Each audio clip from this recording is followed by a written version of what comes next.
Classical economics is concerned with two things: surplus and scarcity. How much is there of something, and how much do people want that thing? Surplus means that there is more of that thing than is needed or wanted. Scarcity means that there is less of that thing. For example, a country produces a surplus of oil. There is more oil produced in that country than is required by its citizens.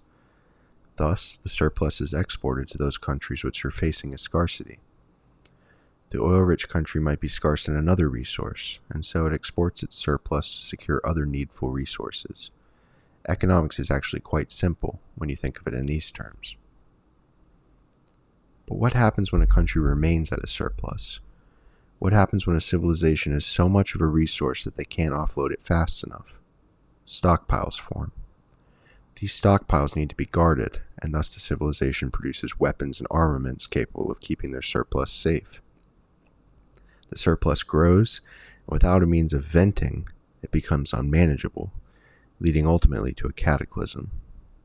This is what philosopher George Bataille calls the Accursed Share, and he claims that it is the single reason that civilizations fail.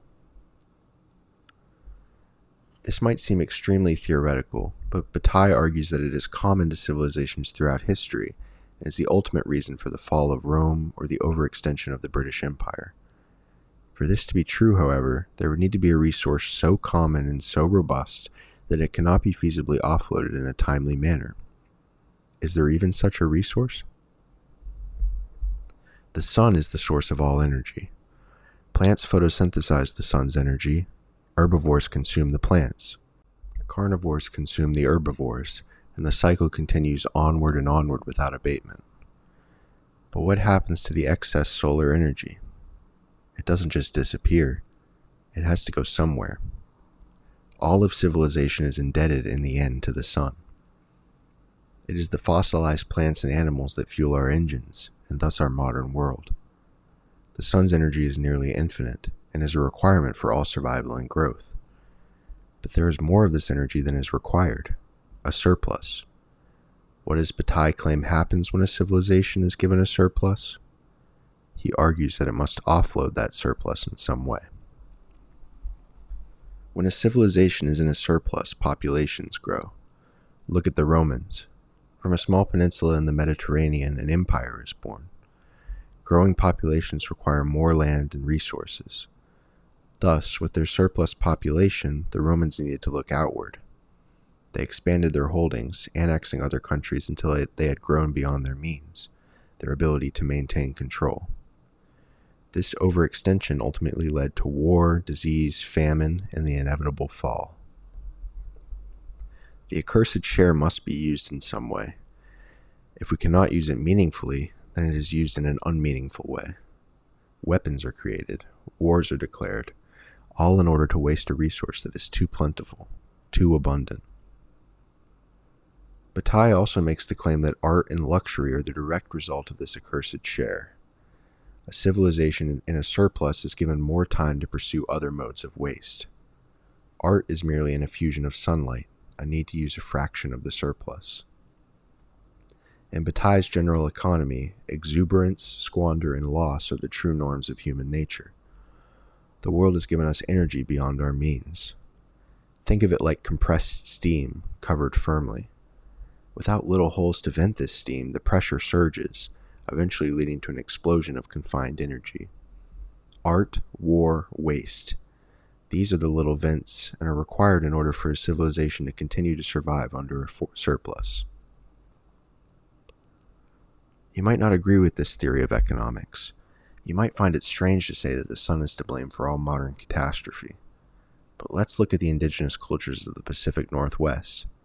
They practice potlatch, a ceremonial giving of gifts, a destruction of excess in order to gain prestige.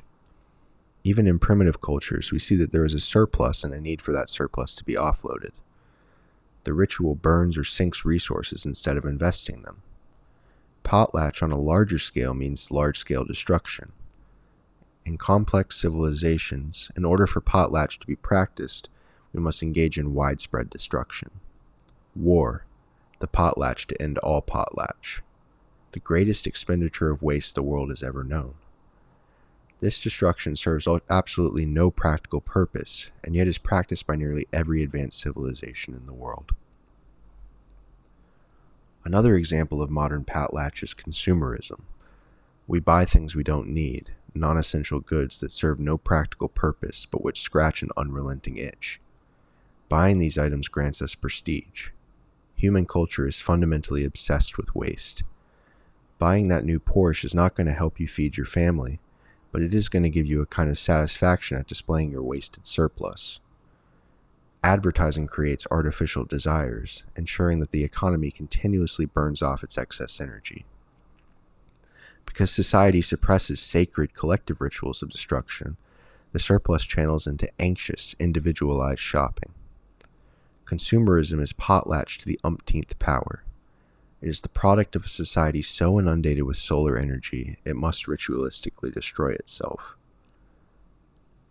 This might seem like a lot of doom and gloom, but Bataille was a student of Nietzsche.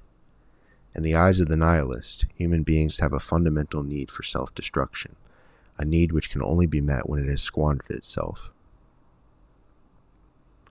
Do I think that the sun is to blame for all human suffering?